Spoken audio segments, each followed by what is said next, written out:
My role as a parent is just getting my daughter organised and setting a budget for all the bits and pieces that are needed for a formal, and signing the permission slips. I think that's kind of my role. Very little, if I was being honest.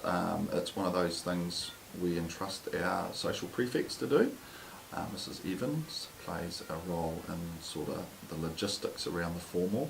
For me, I play an assurance type role, so I check that everything has been done, predominantly to keep the students safe and make it a good night as well. So nuts and bolts, not a lot. As far as that role is concerned, none whatsoever. I guess the involvement I've had with it in the past is the fact that all my kids went to Torre, and when my eldest girl went, that was in the time when after formals were starting to make their mark, and I assisted with that.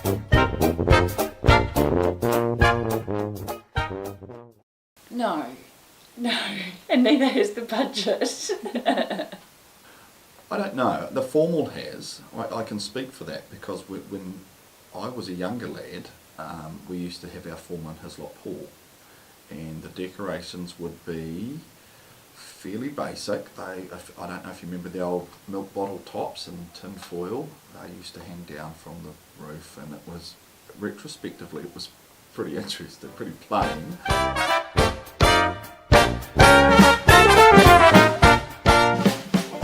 I guess school formals are kind of like a rite of passage, and I think that that's a good thing. It's a good experience for kids to have. I think it's changed a lot from back in our day. I think there's more pressure, more social pressure, and probably a bit more financial pressure now. I don't know if that's a good thing, but that is maybe just the way the world has gone. It's a great part of our calendar, so I'm really supportive of it.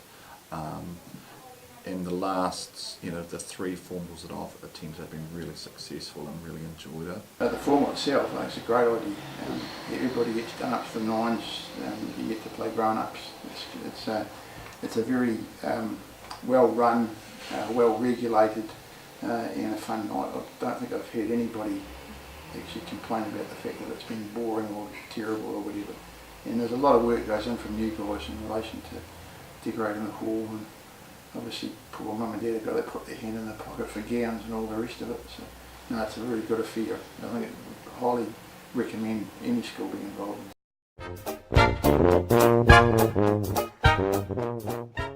Yeah, well, I think they're going to happen anyway. I probably do think it's quite a good idea if something is organised and coordinated, because they're going to happen regardless.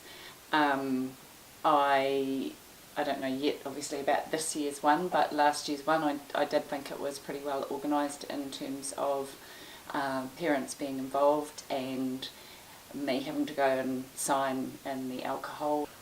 Yeah, I mean, I have 2 views. I mean, I have a view as a principal and I guess a view as a parent, although my children aren't old enough to be at the formal yet. It is reality. I accept the reality of there is going to be an after party. I still think it's a real shame in our New Zealand culture that we really struggle to have entertainment without alcohol. I don't like the abuse of alcohol to the extent that it does occur, or the use of alcohol probably would be a better way. At least with an after formal party, if there's a protocol to follow, then there's a set format to use.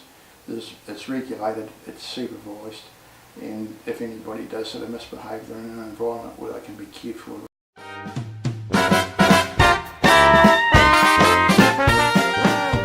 Almost 20 years ago now, I suppose, there was a after formal party at Blue Mountain College in Tapanui. At that stage they had their formal, and instead of having an after formal party, or an organised one, they had a number of wheelchair parties. Yeah, they had sober drivers involved with that, but unfortunately they had a terrible accident where one of the utilities overturned and one of the kiddies was killed on it. So at that stage they decided that we perhaps need to look at where we'll go from there. And at that time Kevin Kelly, the principal down there, came up with some a rough guideline on how to run one. That was then picked up by the District Licensing Authority, Public Health South and the New Zealand Police in Dunedin at that stage, and they came out with a protocol in relation to that. So that's initially how the after formal party started. Formal. It's a rite of passage in New Zealand. Girls spend hundreds on dresses, shoes, makeup, hair. Boys shave and throw on a suit. Mothers and fathers across the country force their uncomfortable teenagers to pose for photos before sending them off for a night of eating, dancing and socialising. Sure, perhaps the dresses have gotten a little tighter and the suits are less extravagant, but from stories passed down through the generations, it seems the structure of school formals have become outdated. The question is now, how do we move forward? How do we move beyond the archaic rituals and ridiculous expenditure? Perhaps formals should be more about the memories than the money, more about the friends than the fanciest dress. Because after all, who needs cash to have a ball of a time? So formal was last night, and after all the fuss, how are you feeling? Yeah, it was a good night, but I thought the organisation could have gone a bit better beforehand. I really enjoyed it. I think it was a night to remember.